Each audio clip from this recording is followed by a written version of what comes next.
Good afternoon and welcome to another webcast. I have the honor of being here with one of our superstar litigators, Jesse Witt.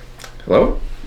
And we are talking about something that we think is really cool for clients of the law firm. We'll explain why in a minute, but first we need to give you some context. So, Jesse, what is this project about? So we're talking about an article I wrote for the Colorado Lawyer Bar Association publication dealing with changes in the state judicial branch's website and archive of judicial opinions. And let me tell you why I think this is really cool. The concept is that legislatures create laws, but those laws definitely do not address everything. They can't address everything because the legislatures don't have enough time and the English language is not sufficiently precise. And so there are gaps in the law. Statutes do not address everything, and this project that Jesse is involved in helps fill in the gaps. It allows for the use of what lawyers call unpublished Court of Appeals decisions to be used as precedent in making decisions in real life cases. So Jesse, was I even close? Pretty close. They're not precedent, and that's actually what this article talks about. So the context, what you mentioned, John, is there's this body of common law that fills in the gaps in the statutes that's basically judge-made law. And Colorado Court of Appeals produces a lot of the judge-made law in our state. When a party goes to trial, loses, wins, they're unhappy with the outcome, they can file an appeal, and a 3-judge panel will then issue a written opinion. And about 10% of those are published. They used to always go in the old case law books in the law library. Now it's all online. And that creates law that all the lower courts have to follow. But then there's these other 90% of these decisions that are considered unpublished, and you can't cite them in the Colorado Court of Appeals by rule. And for a long time, they were really hard to even access. But you could get them if you went to the court and requested them, and obviously they would give copies to the parties.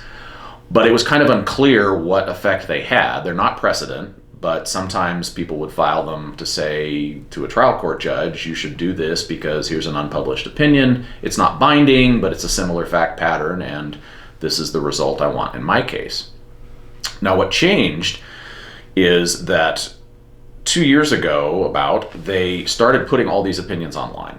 And now all of a sudden, instead of these being really hard to find and kind of a rare aberration or once in a blue moon you might see one, now 9 out of 10 cases that pop up when you do a Westlaw or a Lexis search looking online may be these unpublished cases. And my article talks about how you can still use them without running afoul of the court policies that may restrict their citation. Okay, very cool. So now we're at the part of this webcast where we talk about why it is cool for our clients that Jesse has been involved in this project. So Jesse, why is it cool for our clients that you're involved in this project? Well, I think if a client is in a situation where they need to appeal a ruling, they're either unhappy with what a trial court did or they won that trial and the other side wants to appeal, I think it's critical to have a good appellate lawyer. And the skill set for an appeal is oftentimes very different than the skill set you need as a trial lawyer. Trial courts, you're talking about the facts, you've got witness credibility, you're trying to persuade a judge or a jury. By the time you get to the Court of Appeals, you're working strictly with a written record. It's almost all based on briefs and maybe a very short oral argument. And not all attorneys kind of understand that difference. So it's critical that clients have qualified appellate representation, and that's certainly something we try to provide at Frescona. Thank you. Well, I think he was being unduly humble in what he said. So number one, a lot of lawyers do understand there's a different skill set for appellate versus trial, but that doesn't mean that they can just instantly develop that skill set for appellate. It's cool for our clients merely that Jesse was involved in this project, because he wouldn't have been involved in this project. The powers that be that asked him to write this article wouldn't have let him be involved in this project unless he was a kick-butt appellate lawyer.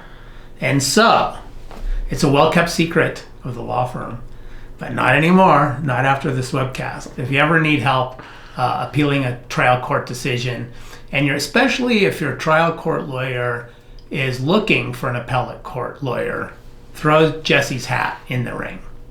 How'd I do? I appreciate the kind words. I think you're maybe exaggerating a little bit, but I'll just say thank you. Thank you, John. Ladies and gentlemen, remember, it's a complicated world out there. Be careful.